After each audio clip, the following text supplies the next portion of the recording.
আজি প্ৰাক বৰদিন হিচাপে উদযাপন কৰিছে আৰু সকলোকে ইয়াত আমন্ত্ৰণ জনাইছে। আৰু ইতিমধ্যে প্ৰাক বৰদিন কিয় পতা হয় আমাৰ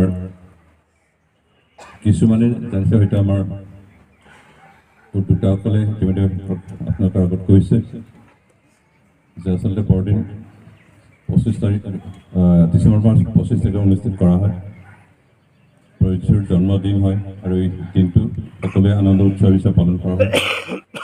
কিন্তু 25 তাৰিখে নকৰি আজি বা কিছুমান ঠাইত যোৱাকালি বা এইকেইদিনৰ ভিতৰত কৰা হ'ব 25 তাৰিখৰ আগতে। এইখিনি কৰাৰ উদ্দেশ্যটো আমাৰ বৰদিনৰ কাৰণে মানসিকভাৱে নিজকে প্ৰস্তুত কৰা, আৰু লগতে বহু ঠাইত বিভিন্ন ঠাইৰ মানুহ আহি সমবেত হয়, সমাজ কৰি থাকে। কিন্তু বৰদিনৰ দিনা অৰ্থাৎ 25 তাৰিখে নিজৰ নিজৰ গাঁৱত নিজৰ নিজৰ ঘৰত যাব লগা হয়, আৰু তেতিয়া আমি বৰদিন একেলগে পালন কৰাত অসুবিধা হৈ যায়।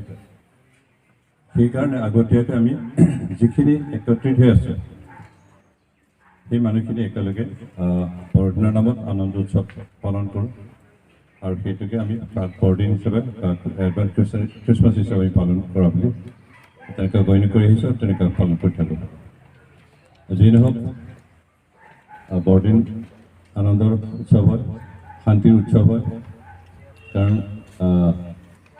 যীশু শান্তিৰ দাতা হয়, মানুহক মুক্তিদাতা হয়,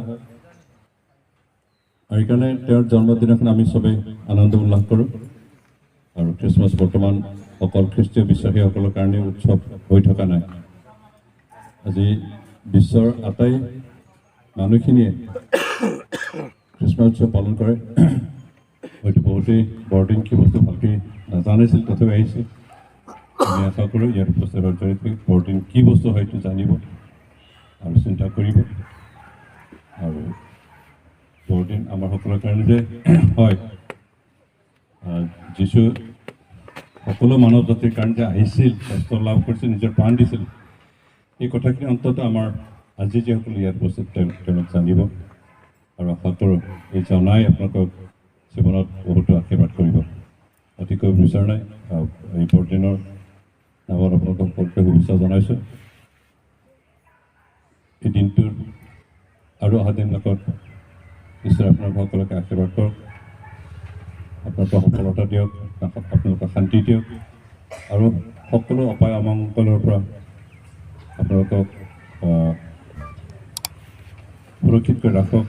এইখিনি শুভেচ্ছা জনাই সামৰিছোঁ। ধন্যবাদ।